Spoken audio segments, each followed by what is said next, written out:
Welcome to the Becoming Sound podcast, where we dive into the tough stuff and try to find the humor in the hot mess of being an adult child. Join me as we peel back the layers on growing up in dysfunction, navigating substance abuse, mental health challenges, and everything in between. Hello, everyone, and welcome back to the Becoming Sound podcast. I'm Krista, Zaft, your host, and I'm so glad that you're joining me today. If you're new here, welcome and thanks for being with us. If you're a parent, you're going to want to listen in today. I have a great episode, a lot of really good information and impactful. If it resonates with you, please share it with someone you know that maybe could use this information. So today my guest is KL Wells. She is a community leader, a podcaster, an author. She has over 35 years leadership and emotional fitness trainer experience. She is an influential TEDx speaker, and she is the mom of an addict. Her life changed course after witnessing her son's experience with drug addiction. During this time, she sought to find support and answers, but couldn't find a resource that had all of the stuff she needed in one place. So she created Voices in Courage. It is a safe community for families of addicts so that they can thrive in the midst of chaos. Today, we are taking a journey into her story and really the power of building a strong foundation for yourself and a space for thriving while loving an addict. So welcome, KL Wells. Hi, KL. How are you today? I am awesome. How are you doing? I'm doing great. And I'm so glad to have you on here. I was on your podcast a while ago, and that was exciting. I felt like we could have talked for hours. So I am For sure. thrilled to have you back here to speak about your experience. So we have so much in common. It's We do. really crazy. Yeah. I would love for you to tell my audience just a little about yourself and just what led you to doing the work. Okay. So, just right off the bat, I think it's important for your audience to know that I grew up with a mom that was addicted to prescription medications. Mhm. Um, back in the day, in the 50s and 60s, that's what they did with moms that were having a difficult time. Yep. And so there was a bunch of crazy, kind of that embedded in all of that. And then my brother ended up being addicted to cocaine. He started using drugs when we were teenagers, and I watched him just dissolve. Mm. And he and I were 11 months apart, so we were like that Irish twin kind of experience up until that point. And at that point, I basically lost my brother. And so those were major experiences in my growing up and informed and influenced, who I was stepping into as an adult, as you can attest to. Mhm. Um, and, then I went on my little merry way and went to college and so on and so forth. Eventually, later married an alcoholic Vietnam vet who was suffering with post-traumatic stress, which I didn't really understand until after we were married, and he had the first post-traumatic episode that I literally thought I was going to be shipped back to my family in a pine box. Oh, wow. And they normally happen within 6 to 8 weeks after a marriage takes place. And at the time that happened, I got a counselor. She fortunately was very versed in this because we lived in a community that had what we would call Army Reserves. Okay. And she handed me a pamphlet.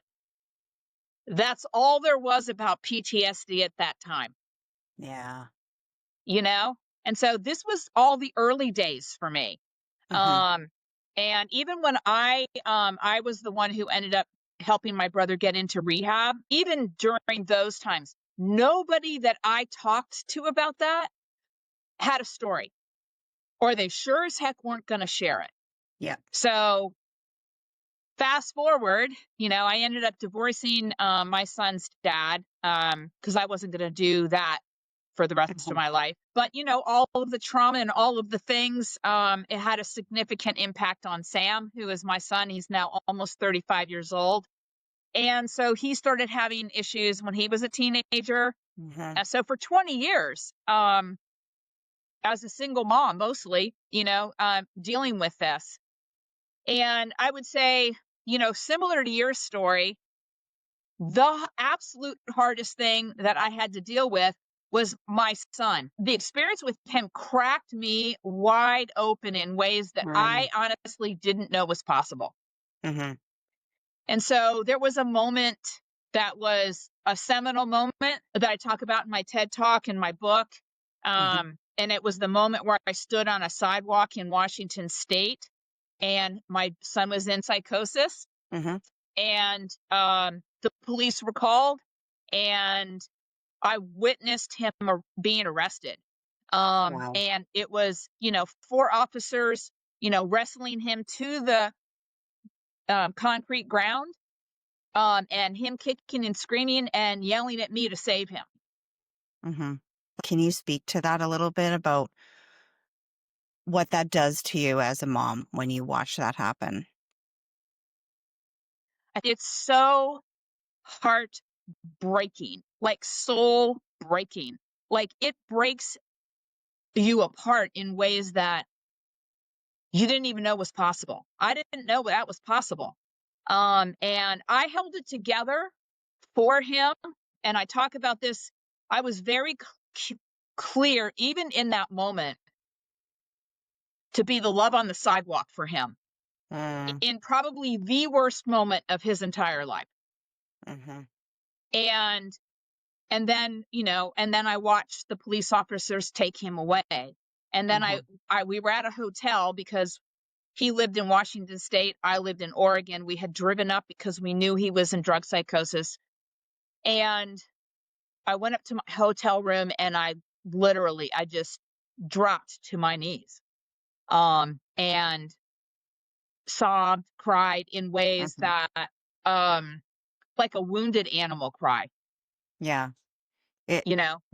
I mean, just when you said that, standing on the sidewalk and being that Mhm, love for him, mhm, that mhm. I think that's a moment I experienced as well. The very first time my son came to me and told me he was addicted, I was like blindsided. I didn't know. I thought it was alcohol, and Right. that's a whole nother story, right? Alcohol is somewhat Yeah. acceptable for some reason. But instead of freak out or yell or get angry or upset, I just held it all together. I love how Mhm, you put that. It's like I'll just be the love on the sidewalk for you in that moment.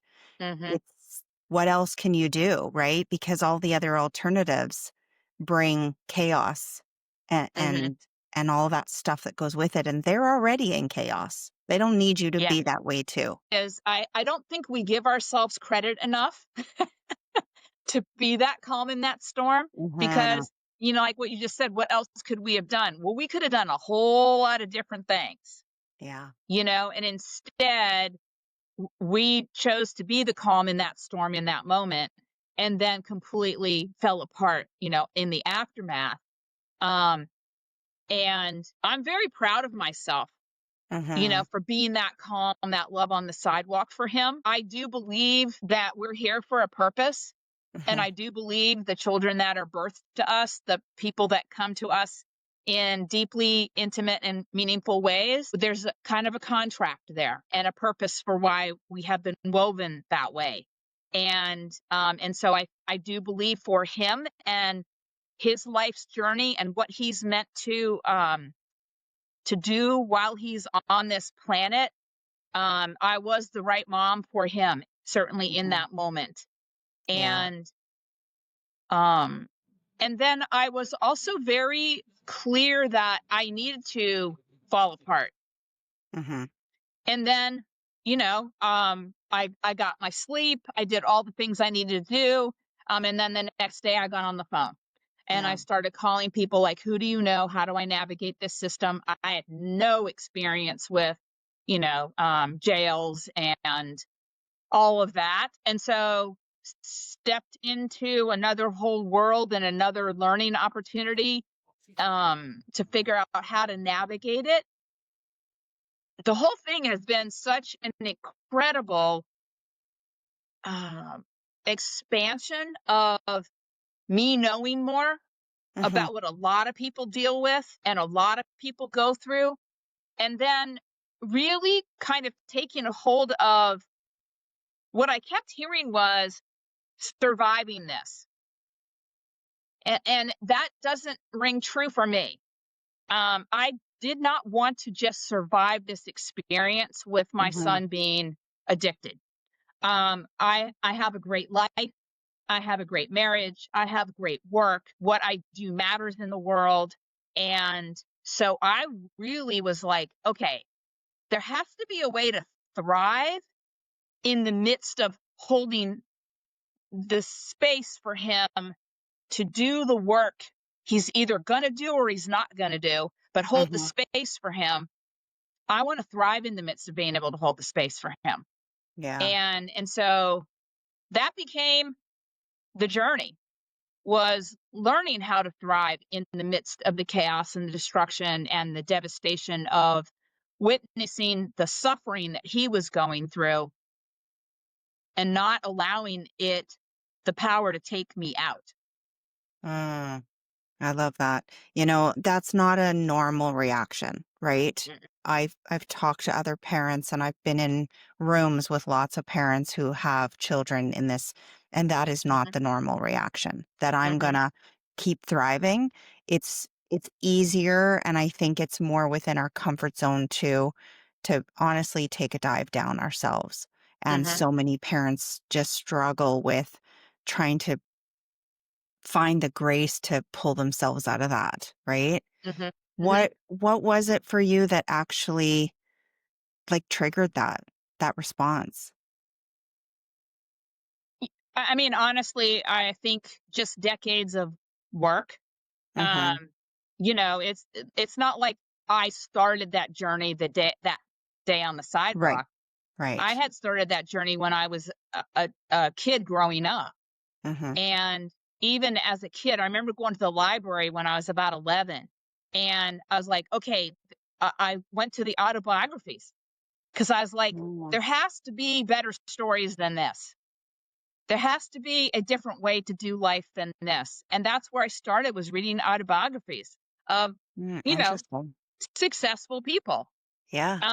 And so I was already on a journey and had been for decades when that sidewalk took place. I was the one who, navigated getting my brother into rehab, and and I was very much observant of my parents in how they handled it all through the decades with my brother. And so I knew there was a different way to do it. I just didn't want to do it the way my dad did it or my mom's did it. But I was like, okay, well, I have to learn how to do this differently, Mhm. from a model that I didn't experience. Yeah. And so it's been a lot of learning, a lot of falling down, picking myself up, resiliency learning and skill learning, and continuing to have grace with myself, Mhm. and a humility that I'm always going to be on this journey, of perfecting the calm in the storm, so to speak. Yeah. I think in that moment too, when you're, faced with that situation, a lot of moms go to, uh, it's my fault. What Hmm. did I do wrong? All of the blame and the shame and all that stuff comes up. Hmm. And what would you suggest for moms out there that might be listening? Like what are some small steps they can take, because a lot of them are feeling like they just don't know where to turn, or they don't know how to speak up or reach out. So what Yeah. would you suggest? So one, I think that was really important for me to understand, was we have this mommy code that we're supposed to be able to control our kids. Mhm. We're to be able to fix our kids. It's our Yes. responsibility to do that. You're not a good mom if you can't. Yeah. Um, and so to those moms who can relate to what I'm saying right now, I want you to be really clear. That is bullshit. Yeah. It's Straight just up. bullshit. Straight up bullshit. Straight up bullshit. And yeah, and so let's get clear about that first, Mhm. is that you are not in control. You did not cause it. You can't fix it. You Yeah. can love them in the midst of it.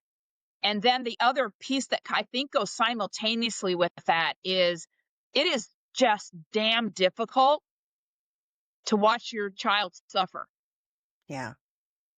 And It's like so for me, I was like, okay, he is in this addiction thing. That's suffering in and of itself. How can I show up for him and let him know that no matter what's going on, he's always going to be loved? Mhm. Because he wasn't doing this to me.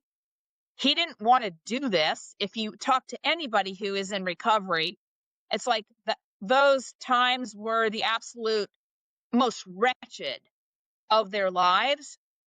They didn't like themselves. They're Yeah.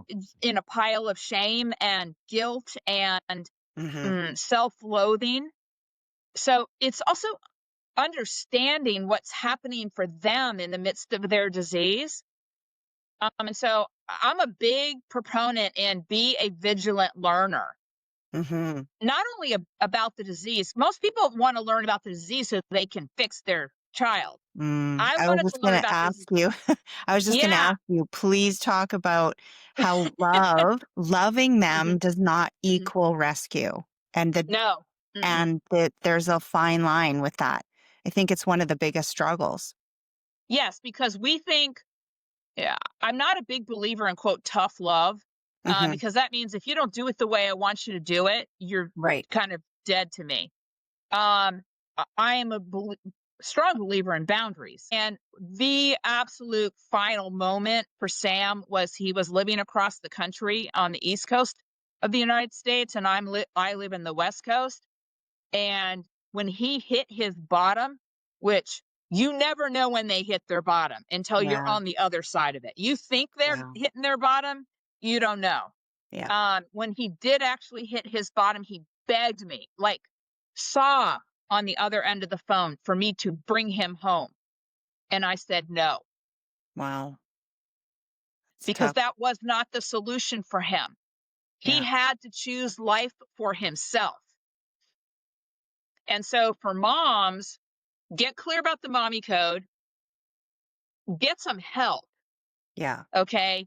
Um, Al Anon was not support for me because I had an aspiration for thriving, and that wasn't happening in the rooms that I was in. Right. So I got a counselor, I got a spiritual coach, and I started reading other people's stories and listening to podcasts of people who had adopted this kind of mindset, to Mhm. learn from them, to know from them that that I could actually step into this and I wasn't crazy. And at the same time, I knew full well that um I could lose him along the way. And Mhm. I wasn't responsible for that. So the at the time that he begged me to bring him home, he was addicted to fentanyl, which is a crapshoot. Like Yes. multiple times a day, day in, day out. Wow. Um, and so mm, I just turned it over Yeah. to a higher power, honestly. And it doesn't matter to me what higher power Yeah. is the right higher power for you. Um, I turned it over to a higher power. And then I continued to do my work. So I have a very rigorous self care program Mhm. in terms of, my mental health, my spiritual health, my emotional health, my physical health, meditation, eating clean, getting exercise, being outside, reading great books. Every time something would kind of, take it up a notch, so to speak. Mhm. Um, like when I found out he was addicted to fentanyl, I'm like, oh, okay. All right, reset. I need Mhm. to up my skills. I need to up my self-care. I grabbed Eckhart Tolle off the bookshelf one more time, you know, and read Yes. The Power of Now and Byron Katie, Loving What Is. And I Mhm. just again in immersed myself in that way of thinking and being in the world. And so now, what I would say is there were lots of ups and downs in the midst of this. This isn't a perfect trajectory, No. and so, but I was persistent Mhm. and very committed and determined um, to be that mom, Yeah. to be that person. And it sounds like you are very committed to establishing a good foundation for yourself Yes. because that's so key in in being able to handle those really excruciating moments that come because they come no matter what. But if you Mhm. have a good foundation and you're doing the research, you're reading the books, and you're really immersing yourself in well-being. And Mhm. self-care sounds like a fluffy bullshit word sometimes, but I'm telling you, it's about as real as it gets when you practice it. Mhm. It Mhm. makes a difference in your life if you are taking care of yourself. It's so easy to say that to someone else, and it's super hard to practice it. But when you do, it lays the foundation for how you react or not react, Mhm. how you show up, right? For sure. Yeah, I mean, there's a lot of parents I talk to, and they tell me their story, and almost the first question I ask them is, "Okay, what are you doing to take care of yourself?" Yes. And if I could see the look in their eyes sometimes, they're like, "What are you talking about?" Yeah, like I don't got time for that shit.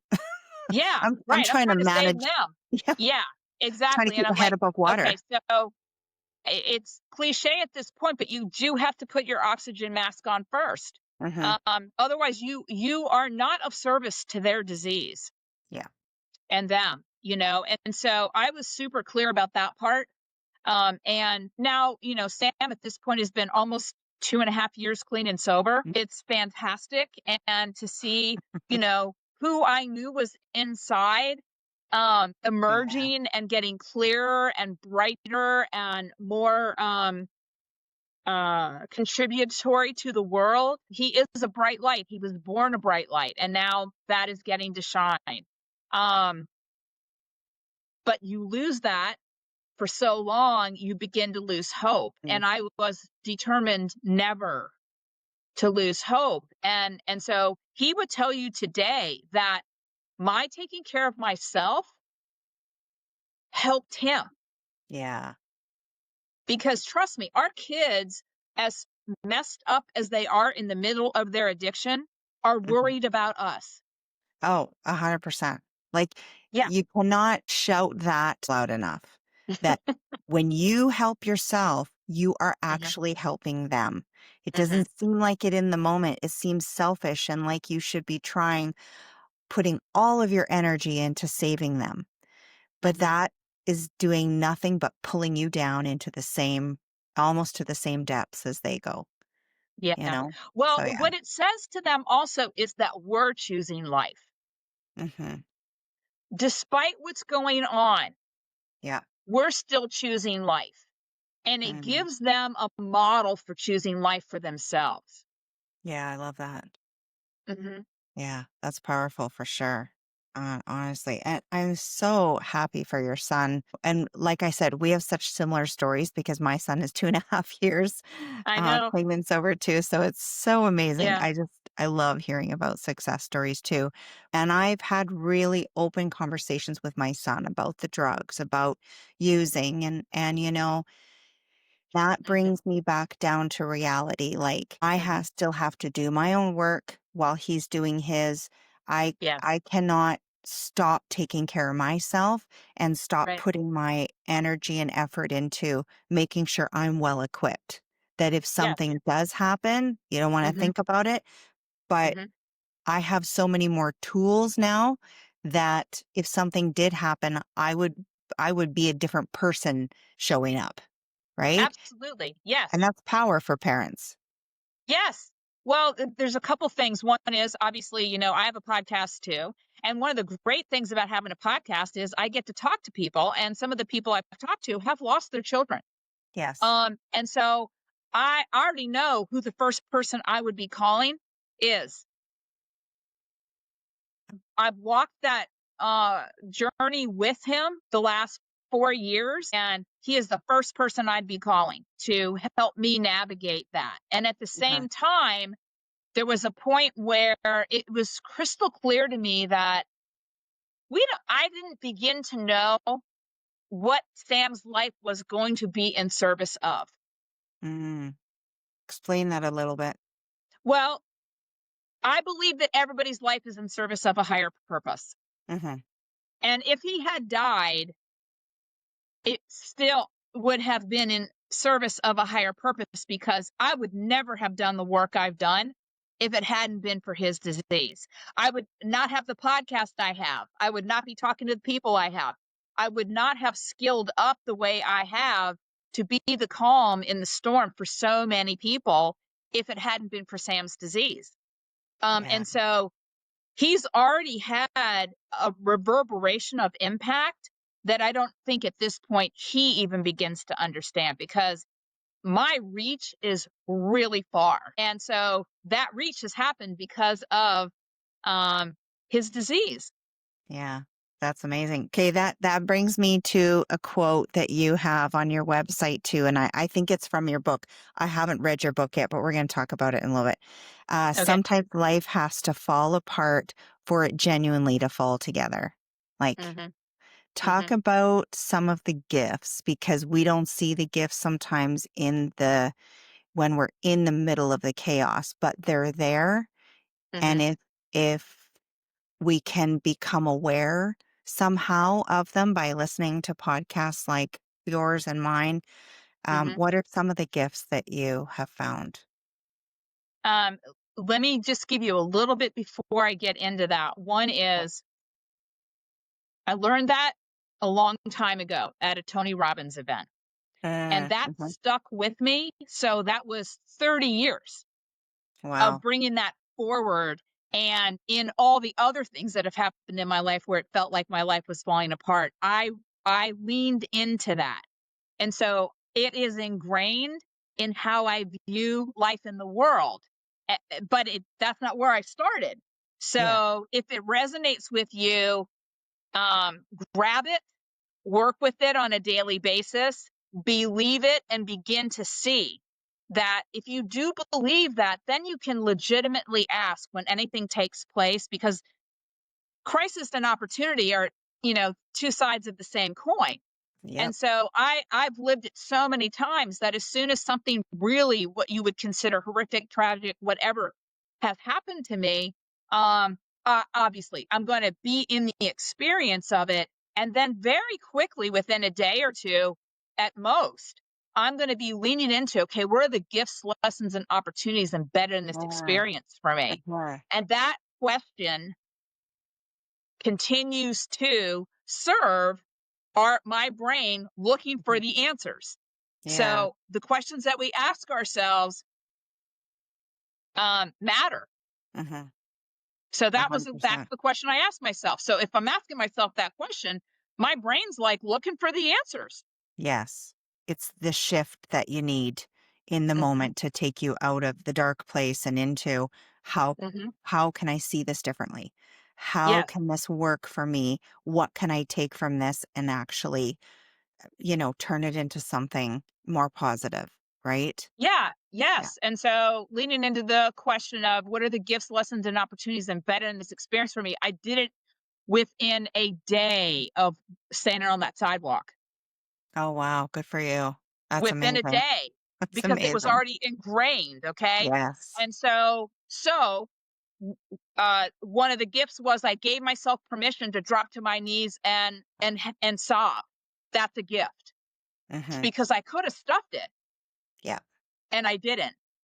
My partner was extraordinary, so it gave them the opportunity to show up and love me in a way that is quite extraordinary. Mm-hmm. So I got to experience that love that held me in the midst of one of the worst moments of my life. I Mm-hmm. called my best friend and said, "Who do you know that can help me navigate the Washington state judicial system?" Mm-hmm. And so I was grateful for that friend. I was grateful for the person they introduced me to and the next person they introduced me to. And this Yeah. world kind of opened up to embrace me, to hold me, to guide me, to teach me. I was grateful for all of that.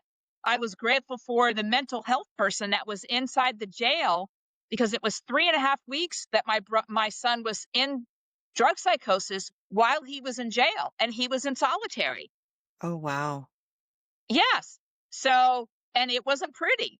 No, not So the pretty. mental health provider that was within the jail system was a lifeline for me. Mhm. So I was grateful for her. And I kept Yeah. looking for those things to be grateful for in the midst of this journey. And so if you are open to doing that, you will begin to see Yeah. kind of the angels that are surrounding you, the angels that come to you in the midst of these darkest moments. Mhm. The And they are universe speaks. there. Yeah, 100%. It's like a ripple effect. The Yes. moment you shift your thinking from, that place that nobody wants to go, where the shame and the guilt and all that lives, and you Hmm. you just wallow Hmm. in that. If you Hmm. shift it like you're saying, it's a ripple effect. Doors Yes. open that you would not have expected to open, right? Right. Yeah. Right.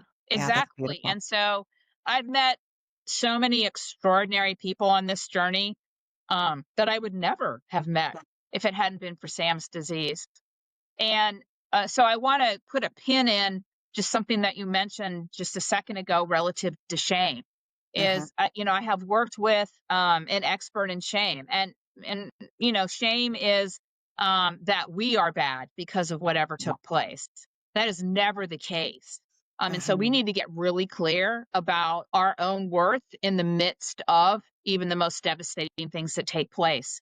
Um, we are never less worthy or a bad person because these things have taken place. And if you have friends that are around you at this point and you're kind of in the depths of dealing with someone that you love who's dealing with addiction, and they're saying to you, you need to do this, you need to do that, why can't you control them? You need to fix this, blah, blah, blah. You need to kind of slowly move them to the side Yeah, the because they outer are not circle. serving. Yes, they're not serving you Yeah, whatsoever. that's They're right. they're doing it. It's the only way they know to do Yeah. it. Yeah, 100%. It's with Hmm. the level of awareness that they have, that's what they Yes. have to give. And what Yes. you need is someone with a higher level of awareness Yes. to open up that door so that you can find the solutions that are really gonna help you, you know? Yes. And so And I moved my friends that were took that position to the sidelines. yeah, well, you have They to. were not on the field with me. Yeah. Yeah, you have to find people who are gonna get on the battlefield with you and help you. Yeah. Hmm. And a lot of parents don't wanna speak up at all because of that shame, right? Hmm. Because of what they feel, if they have a hard time reaching out. What are people gonna think? What are my neighbors gonna think? What is the rest of my family gonna think? It Yes. wasn't a position that I took because I knew I had lived so long with this disease in Hmm. some capacity. Instinctively, my soul was yelling, "Silence, it will fuel this fire." Yep. And if you don't get loud, if you don't find your own voice in this for yourself Hmm. and your Hmm. child, Hmm. while they're suffering, it's this isn't going to work.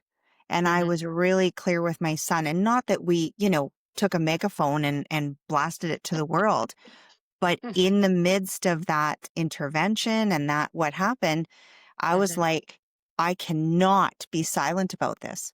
Hmm. You either open up to your family and the people that matter most and tell them what's going on. Because if you Hmm. keep this silent, it will just breed more fire. And I just couldn't have that. Yeah. Well, and congratulations for taking that position. Because a couple things that I'm making is a little chuckle here is, I did a TED talk, so I did actually Uh-huh. tell the world. Um, Yeah, you and did, which is yeah, yes, amazing. yeah. Congratulations. Thank you. Um, and I was super clear, even in doing the TED talk, in the research, that we did kind of going into that was if you have three people and you're the one in the center and you look to the right or you look to the left, one of those two is going to have somebody in their life that they love who's dealing with addiction. So Exactly. we are so not alone in this. I mean, the statistics are 150 million in the United States alone love somebody who's dealing with addiction. We're in this massive pool I know. It's of so crazy humanity. that you could, yeah, look beside you and you have never talked about it before, but that person standing beside you is going through the exact same thing you are, just in different Yes. shoes. And yet we're not talking about it. It's crazy. It's Yeah, mind because we blowing. hold this mindset that we're alone in this, Yeah. and quite frankly, I have an easier time getting people on my podcast that are in recovery Hmm. that are instead of the people who love someone who's dealing with Oh, addiction because of the 100%. shame. Yeah. 100% because exactly the shame, that's the single word that keeps them from. I have the exact same thing. I could have Mhm. people who are in recovery on this all day long, and Mhm. am hard pressed to find moms or dads who want to talk about it. Yeah. Yeah. It's sad. It's tough, and I understand it on some level, and then I also want to just shout to them, "This will set you free.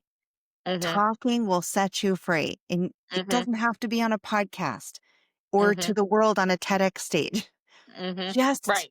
just be willing to open up to someone else, and you may just find that you're talking to someone who needed someone to talk to too." Oh, Like, yeah. I mean, the times are different now. When I, helped my brother get into rehab, like I said, there was nobody that I wow. shared the story with that had, oh, yes, I know, so I felt very alone in that. But it didn't stop me from telling the story. Mhm. And then years later with my son, I'm hard pressed to have a conversation now where somebody doesn't say, yeah, my son, yeah, my daughter, yeah, my husband, my wife, my grandfather, my Yeah. dad, my mom, or more often than I can actually believe is they've lost a child Yeah. Yeah. to overdose, and so we're awash in it. Yeah. So Yeah, it's we have to heartbreaking. start talking about it, which is Mhm. why this is really important to do. Um, and and then really to be looking for people that have a higher consciousness about what's taking place here. I'm coming back to when life feels like it's falling apart, it's actually falling together. Yeah. I The way that I think about this disease is the big red flag of our consciousness collectively falling apart so we can rise to a higher level of consciousness. 100%. You can say that again if you want.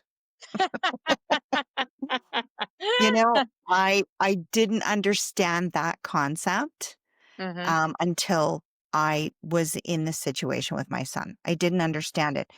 Mhm. Um, Being able to go into, the place where he was in the recovery, facility, and actually get to interact with the guys with him that were in that facility, Mhm. I started to really, on a soul level, understand that the people who deal with this disease are some of the most sensitive Mhm. and Mhm. sensitive souls that walk the face of this earth. And it's Mhm. almost like they're sending us a message. Yes. Wake the F up. Like, Right. wake up, everybody. Right. These people it sounds so, I don't know, it sounds kind of woo woo or whatever you want, but I truly believe that if we started to pay attention to Mhm. what is going on, there are Mhm. messages from, and why is it 150 million people? That's astronomical. Yes. There's no other statistics that even match that. Right. Right. There, Yes. there And aren't. yes, and so how, something happens and you're supposed to get a lesson out of it and you Yeah. don't get the lesson. And so it just gets a little harder next time. Yeah.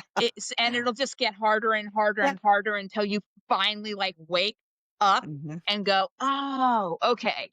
Yeah. Um, I think that's the collective message here Yeah. is that 100%. we just we're getting so inundated with addictions, not just drugs, alcohol, sex, porn, workaholism, Yeah. process addictions, all of the things. We are so swimming in it that the red flag that's waving is all the way to the moon. Some of us are waking up, more of us are waking up. Hmm. I can see the waking up taking place. Yeah. And that is one of the gifts out of this suffering, out of this Hmm. experience is more of a meta perspective. Yeah. that this is in service of a higher level of consciousness for humanity. Yeah. And interestingly enough, there was a book I read in 1997 called The Paradigm Conspiracy, and it was the comparative contrast of the paradigms that we live in. One of them was Mm. the power over and control paradigm, which we are awash in right now, and Mm-hmm. the other one was a soul honoring paradigm. That was the example was the Iroquois Confederacy in the 1500s when they were on the verge of annihilation.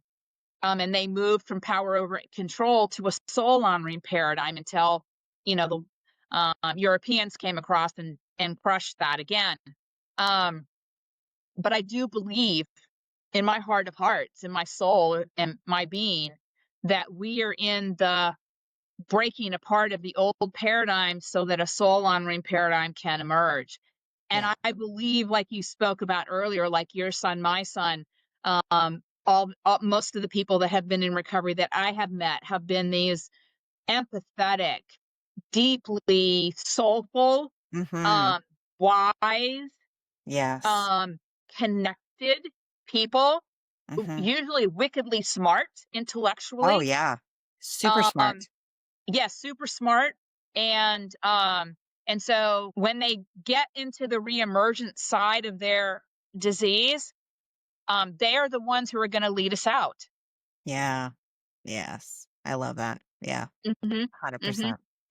Yeah. It's getting really loud first. It's Yes. got to get really loud and really in our faces before Hmm. that big awakening comes, Hmm. that big Hmm. reconciliation. And I truly believe that too. Call it whatever you want, call it woo woo, whatever you want. I don't care. It doesn't matter to When me. you're in this journey, you start to see and feel things that you didn't feel before. Hmm. And it is truly, that is a gift in itself to Yes. expand your mind that way. Right? Yeah. Yeah. Yeah. Yes. Yes. This is Yeah. soul expansion. Yeah, 100%. I love it. I Hmm. love it. Hmm. So let's talk about, there's so many things I could talk about. You're a TEDx speaker. So you wrote a book called Five Acts of Courage from Hmm. Crisis to Thriving. So I Hmm. don't want you to give everything away in the book because I want people to read it. But talk about one of those acts that really, really impacted you.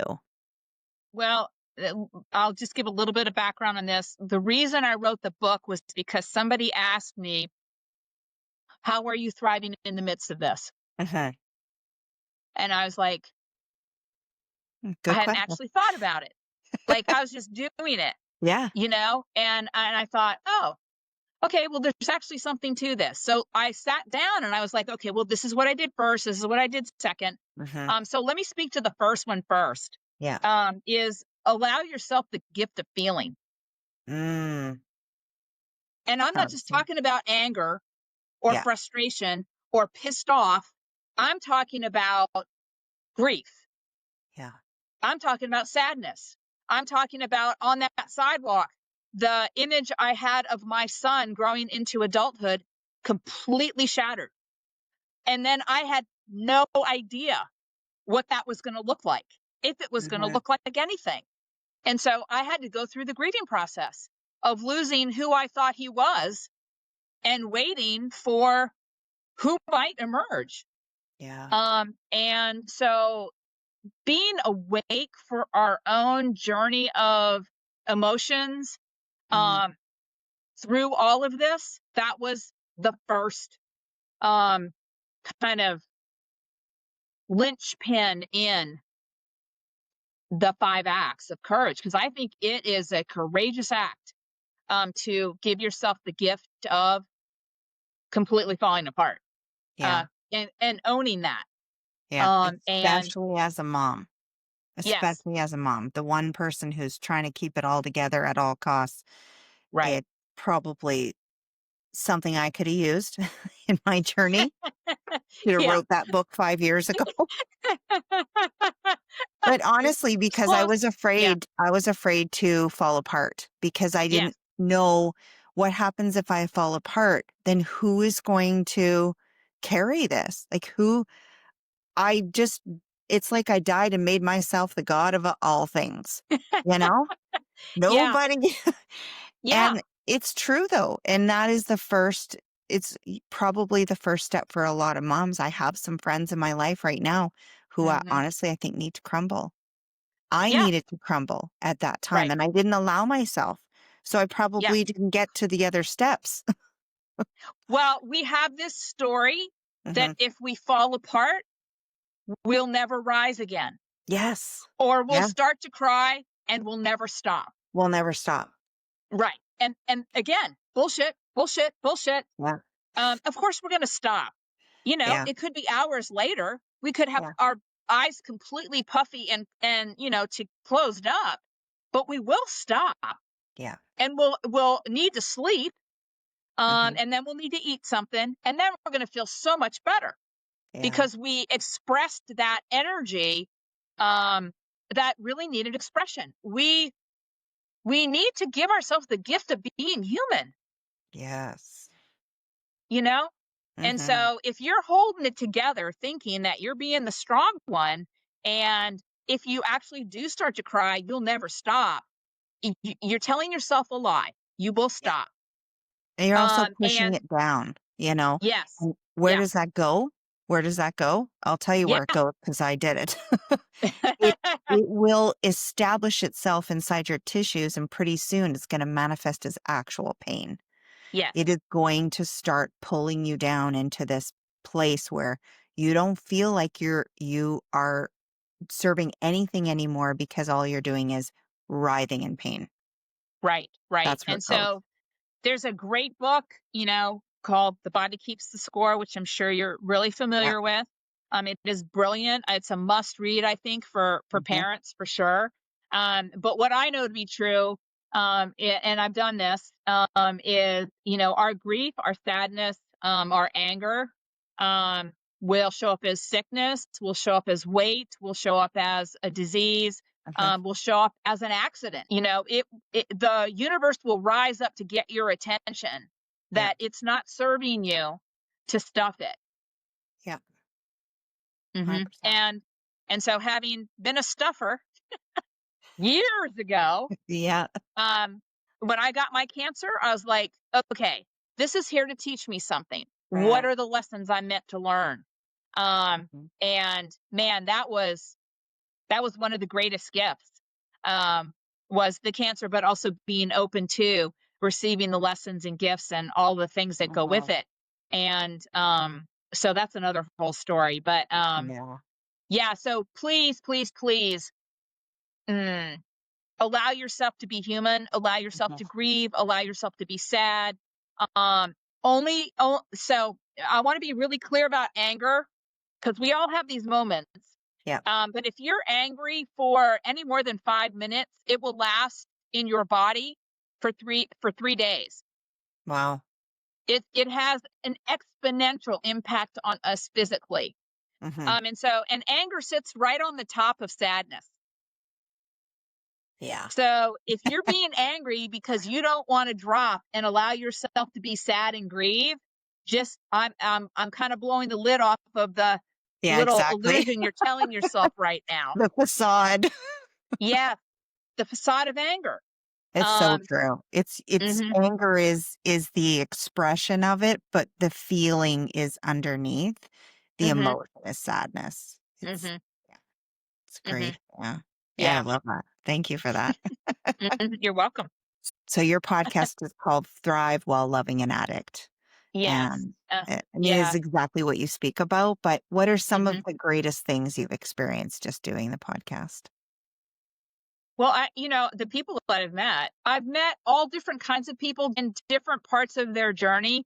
Mhm, I tend to now gravitate towards people who are a little farther along the journey and really mhm, do as best as possible gravitate towards wanting to thrive or have some of the skill sets in place to thrive while loving an addict. mhm, And so, like I said earlier, if Sam actually did overdose and die, I would be on the phone with Jim Horton, who is out of Fresno, California, whose son passed away in 2019. And Jim has been an extraordinarily authentic man, very accessible in terms of his grief and his journey in losing his son. And, he told me really early on that people would ask him, "How are you doing?" And in his mind, he was thinking basically, "How the hell do you think I'm doing? I'm just Mhm. one step away from putting that gun in my mouth Yeah. and ending it because I am so beyond pain Yeah. because of the loss of his son." And so until he said it out loud, I know. I I couldn't like imagine that level of grief. Mhm. Um, as much as I've been through grief, that's another layer and level of Yeah. grief that I did not know existed until Jim said those things out loud. So the courage that he has had to speak his truth, they have created the Zachary Horton Foundation, which Mhm. has evolved over the years and doing extraordinary work. That's one of the gifts. I met a woman who started a treatment center. I believe it's in the Fort Worth area of Texas. And Rachel Graham is her name. And oh my Lord, what a force of nature. Wow. She woke up one day and found out something about her husband that completely the life that she thought she was living was absolutely not the life she was living. And that complete reorientation was like, okay, I got some work to do here. Mhm. That was her wake up. And she dug in and did her work. And then has created this extraordinary treatment facility. And let me just say, not all treatment centers are created equal. Oh, yeah.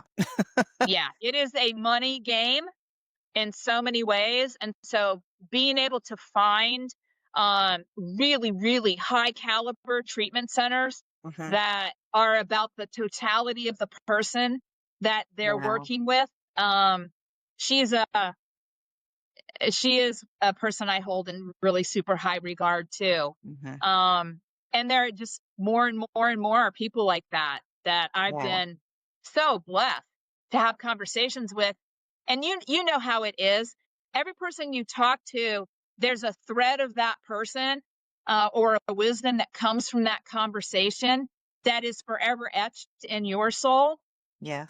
and you become wiser and older and more expansive yourself.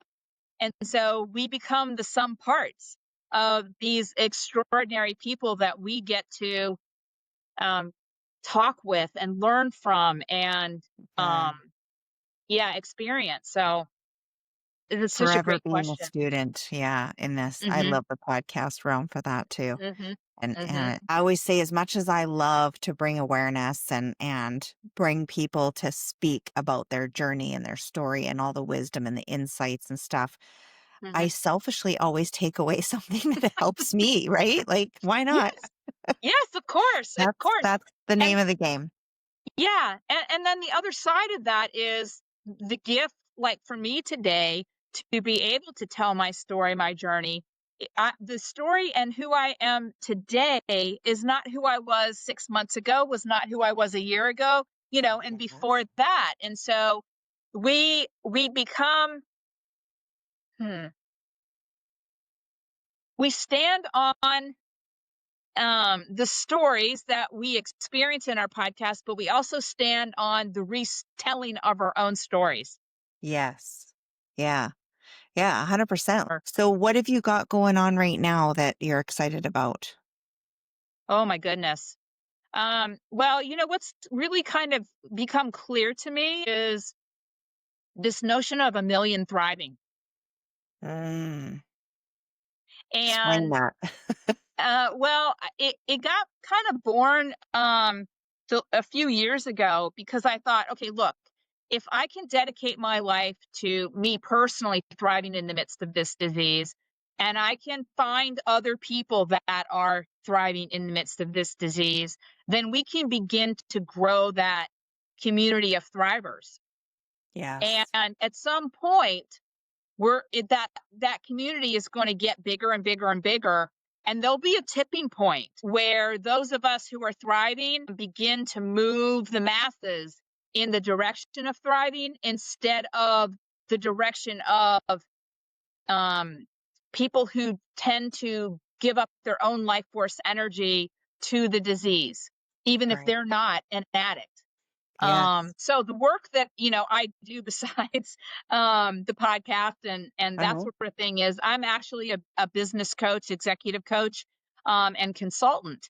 And so I get the privilege and the honor to work with CEOs and C-suite execs, who then get to impact thousands and thousands of employees from Yes. a place of learning to be the calm in the storm, to thrive in the midst of the chaos and destruction and all the things that we're actually experiencing right now, just from a geopolitical perspective. So again, the way that I think about things is this whole journey with Sam has given me the gift to be able to bring to the business community in a time when they need to learn how to be the calm in the storm for their execs, Yeah. their employees, so they can weather the storm of, Hmm. and everything's connected. Oh, exactly. Like the ripple effect of that is huge. Hmm. Just sitting down with one CEO can change so many lives, like you said, Yes, yes, and yes. impact how they show up for their families, how they come to work the next day. Hmm. It's so much bigger than we can even Hmm. imagine, right? Yes, And yes, we're, like you said, moving the needle in that direction right. is amazing. Amazing. I Yes, love yeah, that. Yeah. yeah.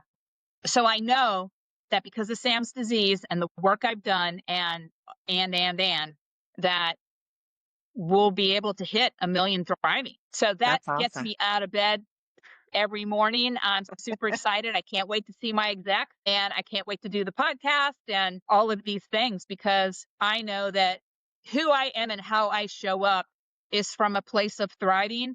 And just that alone has an impact on others. Yeah, that's beautiful. I love it. And I know that you're making a difference for other people. And I have Thank no you. doubt that a million thriving will come sooner than you think. So, I yeah. hope so. Yeah, exactly. So, Yeah. any parting words before we go, or where can people get a hold of you, like if they want to reach out? They can go to the website, which is voicesincourage.com. Okay. I'm on LinkedIn. You can watch the KL Wells TED Talk to YouTube. You can go to Amazon, order my book, Five Acts of Mhm. Courage. Um, I just ordered it uh, actually. oh, thank you. I hadn't read Yeah. it, but then I was looking at the stuff and I'm like, oh, I gotta read this one. So Yeah. anyway, to get back to your question, that's how you can get a hold of me. You can reach out through through the website, and we do get back to you. Yeah, awesome. I will have Hmm. all that in the show notes too, and the link to your book and your TEDx talk and your website and everything, so people can get a Great. hold of you. Yeah, and So, we're on Facebook and mhm, Instagram also. So the usual, yeah, yeah, for yeah, sure. the usual Yeah, suspects are involved. that's awesome. So, Yeah. any parting words, KL, that you want to talk about? Um, A I piece think, of wisdom. um, yeah, I think it's really important for people to allow themselves grace. Mm, This is a journey that nobody signs up for, and yet so many millions of people find themselves on. uh-huh. And so give yourselves grace, allow for your own humanity, find somebody who will walk the journey with you. Hopefully, reach for that thriving people that you can listen to podcast wise, read, surround yourself with, because who you surround yourself with is who you become. Yeah, Be super, super choiceful about who is influencing you. And I'm going to vote for thriving every yeah, day of the week. yeah. That's Yeah. awesome. Hmm. Awesome. Well, thank you so much for joining me. It's been such a pleasure having you on and telling your story and all your wisdom. I love it. Thank you. Thank you. Thank you for having me. This has been so much fun. Thank you for joining me today on another episode of Becoming Sound. If this episode resonated with you in some way, please share it with someone you care about. And don't forget to hit the subscribe button. It helps to get this information out to more people who may need it. If you have a sec, I would love a follow on Apple Podcasts and Spotify. While you're there, hit the 5-star rating and give me a review. When you're scrolling, follow me on my social platforms, and I would love to hear your comments and feedback. Have a fabulous day, lots of love and gratitude from me. Please note, the views, information, and opinions expressed during the Becoming Sound podcast series are solely those of the individuals involved. The content of this podcast is to educate, inform, and for entertainment purposes only. This podcast series and the content presented does not constitute for medical or other professional advice or services. If you are in crisis or in need of help, please contact your medical or professional provider.